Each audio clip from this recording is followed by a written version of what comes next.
Today we continue with this series of investigations into the backgrounds and vision of some of the NPP candidates or some of the candidates contesting in the upcoming NPP primaries. I beg your pardon.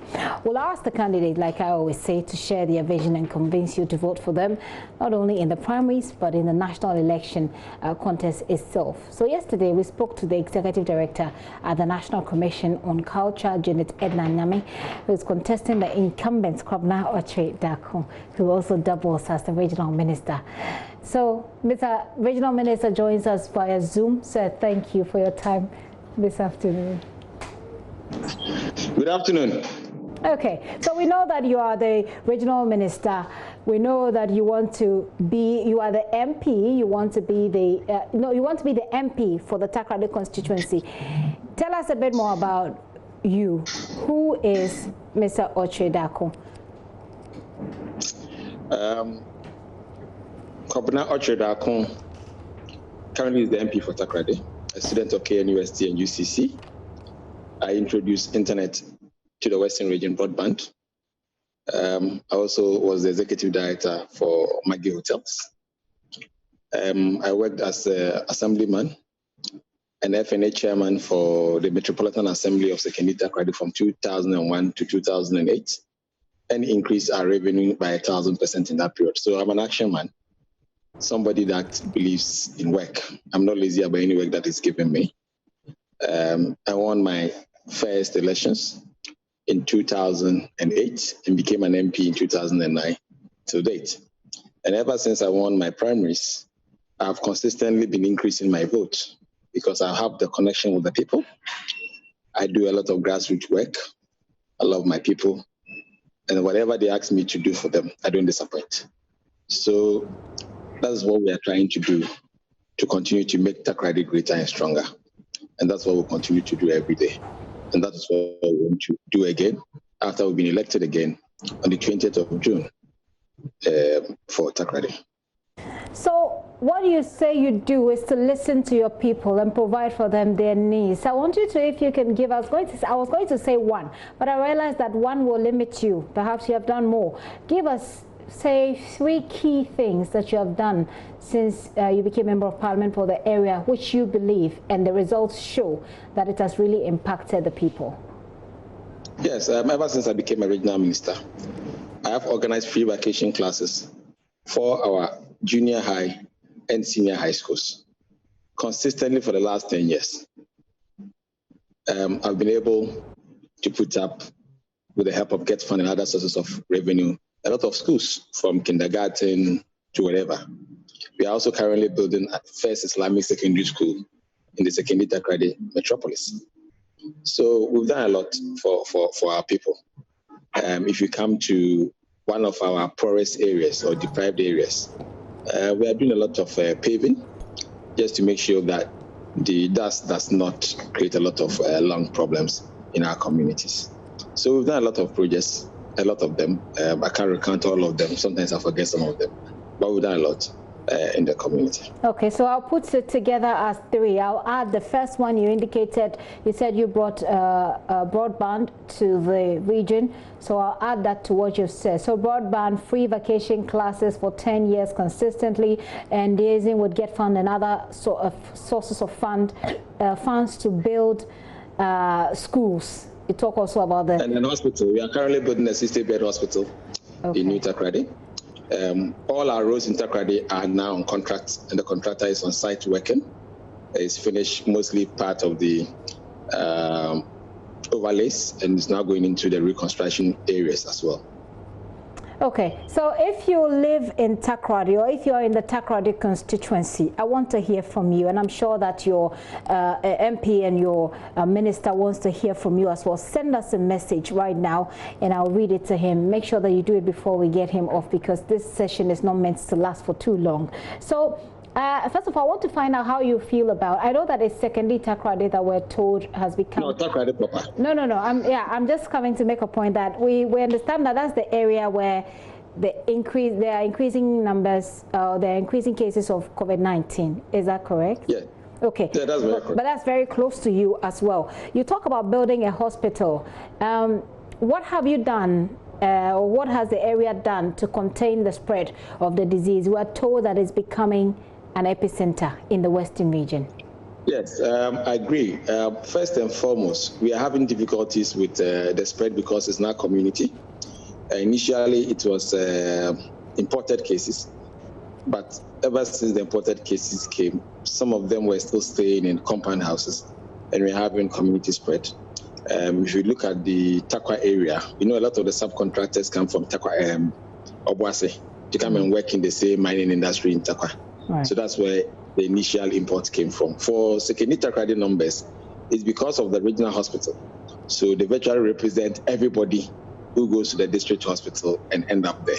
So that's why we're also seeing the numbers there. But apart from that, I believe that so far we are enforcing nose mask, we are enforcing washing of hands. I mean, the protocols, we are enforcing them.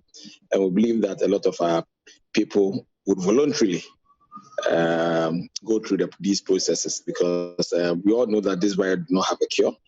And therefore, it is very important that people play safe.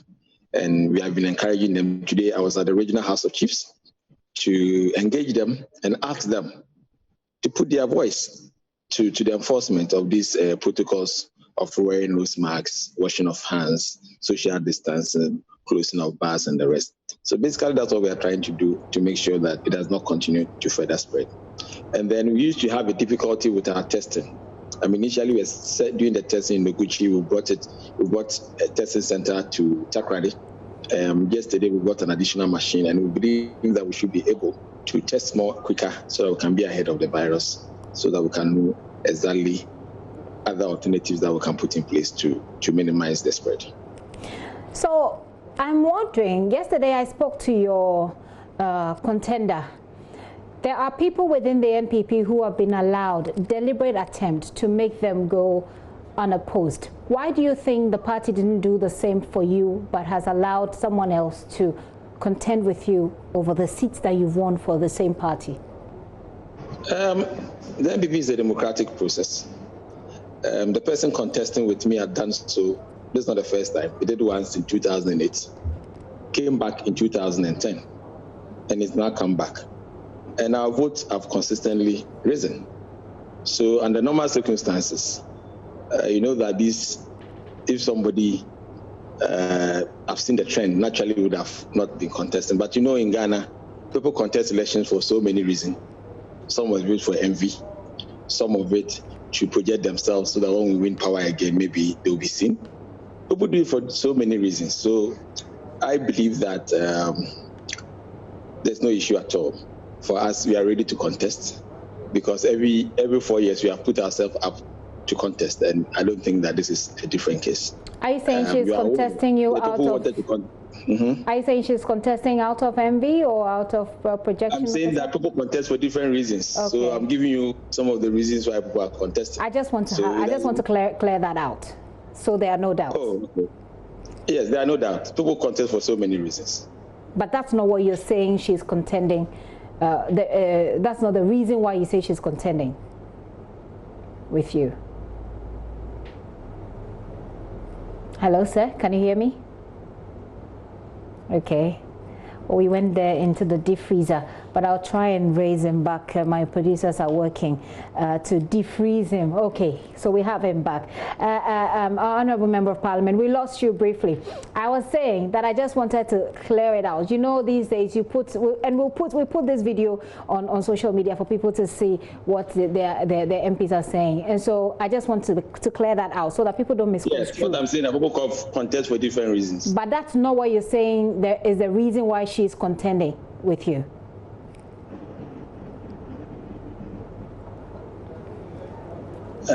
I don't hear you well. Okay, I'm saying that you're saying you're just putting, this is a general picture, that people have reasons why they contest, but you're not saying that she's contending with you out of envy or because she wants to project herself, just in case the party wins election. Yes, but generally people contest out of different reasons, and these are some of the reasons why people contest. So I don't think that is a major issue.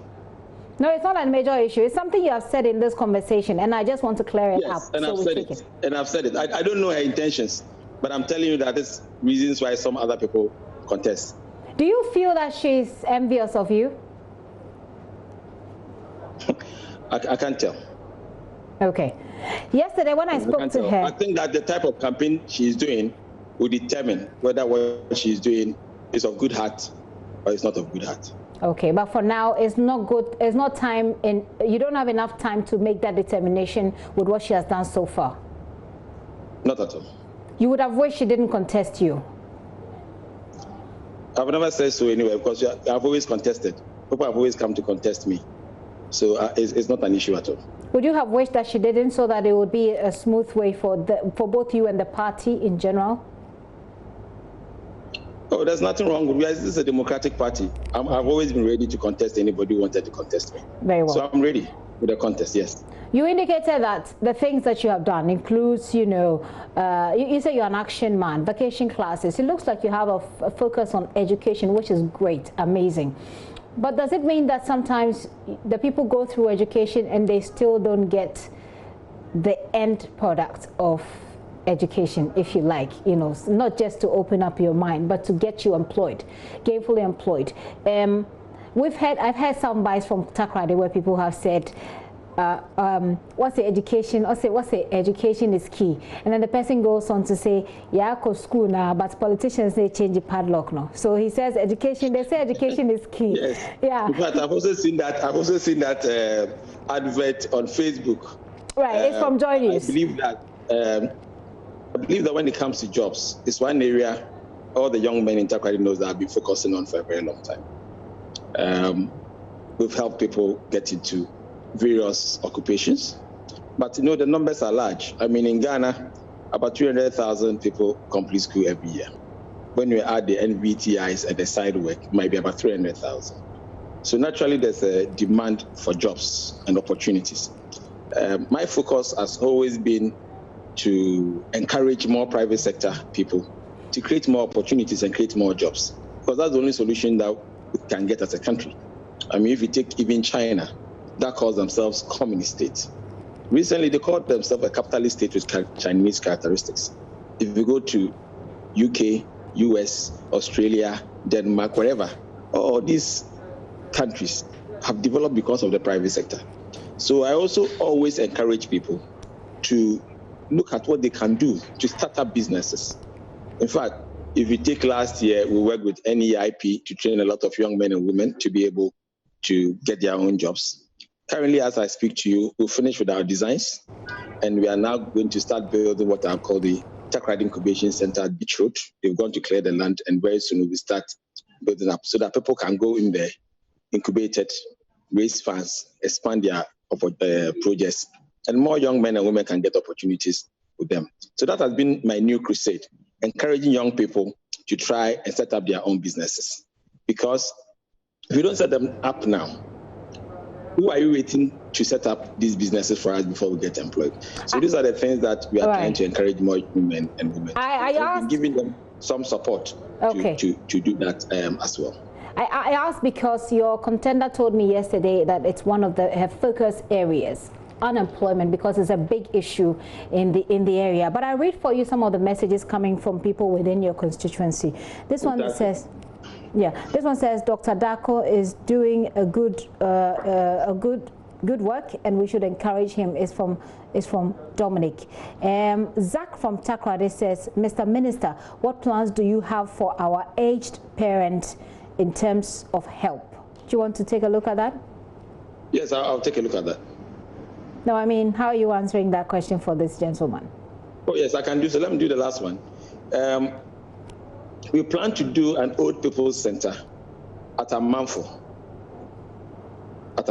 and we've already done the drawings already. We should have started this year, but because of the COVID, that has actually put our plans at bay a little bit. We believe to be able to start that early next year at Amanfo Gomango area. Okay. This message doesn't add a name, but he says I should ask you about the Diabeni Agric Road. Technically, Diabeni Agric Road is not in my constituency. Okay. But as the regional minister, I know that it has been awarded to Kingsburg, and very soon he'll be coming to site. You know, he's doing other jobs. So it's a major road, because I used to be the campaign manager for Honorable Jogati, the railway minister, in 2004. I see. So I know that area very well. But they should just be a little bit patient. The contractor will move into site very soon. Well, patience is what we'll see whether or not they have with their thumbs. But this one does. And I like your people. They send very straightforward messages, one line. Interesting. This one says, ask him for me whether the election of MC for Tarkwa is lawful or not. Again, I'm not sure this is in your area, is it? Maybe as a regional minister, maybe I'll try an answer. The election of the DC is lawful because the meeting was called by the presiding member. The Electoral Commission conducted the election, and I was there to swear him in after he had finished, which is my duty, not the duty of the High Court. So it's lawful. And the MC has gotten this letter, and he's working, and he's doing very well. But the people who went there, some of the assembly members who went there indicated that they were blocked from entering there. They did not get the chance to vote, and they have also called it unlawful. Nobody has told me this. I was there. I didn't see anybody misbehaving outside. We saw the videos. We played some of them, actually. Yeah, but nobody has come to make a complaint to me. Okay. This message says about pavement. Tell Honorable in Adakope, is it Kope, that the pavement block... Yeah, Adakope, correct. Yeah, it says that, to tell you that the pavement block you brought there are below standard. Tiger is sending that from Adakope. It's not true. It's 50 newtons. You can go and check. And it's very well. So let's talk about the key issues that you believe will impede your ability to win this election. Do you see any? Like, I'm asking you. I don't know. You must have done your SWOT analysis. Not at all. I think that I'm cruising to victory because I've built a good relationship with my people. We've worked together for the last years, over 10 years, and they keep trusting in me because they know that I'm loyal and I keep my promises. Okay. Some few messages, then we'll call it a wrap. And whilst we call it a wrap, I'll give you the opportunity, about 30 seconds, for you to speak to your constituents or speak to the people in your area, convince them to vote for you. So the messages here says, good afternoon. Please ask the minister what he has done about the young man who created the sanitization tunnel. I don't know what it is, in a bid to fight COVID-19. The project would have created, is it COVID or cover? He writes cover. I'm thinking he wants to say COVID-19. This project would have created employment for the youth in your constituency. Yes, the sanitization tunnel, I think that is it the smaller one or the bigger one? Because what I've seen is the automatic water. It doesn't say. He's just saying that what are you doing to make sure that at least that can be a form of or a source of employment? But I've not seen the sanitization tunnel in Takrady. What I've seen a picture of is the automatic one that you use in washing your hands. Yes. And I bought even 2 of them, one in my house and then one at the party office. So that's what I'm currently using. The one that you use your leg to pump instead of using your hand to open the tap. But how does that help to create jobs? Because perhaps you want to invest in the creation of more. How can I make a comment? I've not seen that one. But if I see it, maybe I can take a decision on it. I see. This message says, good afternoon. Please ask my MP. Please ask my MP whether he still stands by his action depriving 22, I don't know, AM, okay, assembly members from voting. So back to Tarkwa and Sereme, that will be the final question on issue that I pick from the text on that election. He says, please tell him that NPP will lose Tarkwa and Sereme's seat. Do you want to react to that? But we'll win, NPP will win. We're even going to add more votes. Last time we gave the NDC a difference of 19,000. We are going to increase it because we are doing what the Tarkwa people want us to do for them. George Ephraim says, Mr. Minister, good work done. What are your plans for tourism in Tadi? Oh, I believe that you all are aware that I've been promoting tourism very big. This year, we had wanted to be the #1 tourism destination in Ghana. Unfortunately, COVID, we couldn't bring in some of our numbers. But like you know, I've been promoting our Fancy Festival, which is at the end of the year. And I believe that before we get into December, we should be fine with COVID, and then we can go out in our numbers like we usually do. We are also working a lot of on our fort and castles. Our Insulin Zoo, we are trying to set up a new interim management committee to manage it well. And I believe that we should be able to draw in a lot of numbers into Takoradi this year after the COVID has subsided. I've seen that in Europe, other places, they've started opening up a little bit. So we are working seriously. Okay. Last year, December, we opened up Monkey Hill during the Christmas. We are preparing the place so that we can open it up again this year as well for people to visit. I want to wrap up the conversation, but I mean the question. I can see you're enjoying the conversation. No, the so question. Maybe you should give me more time.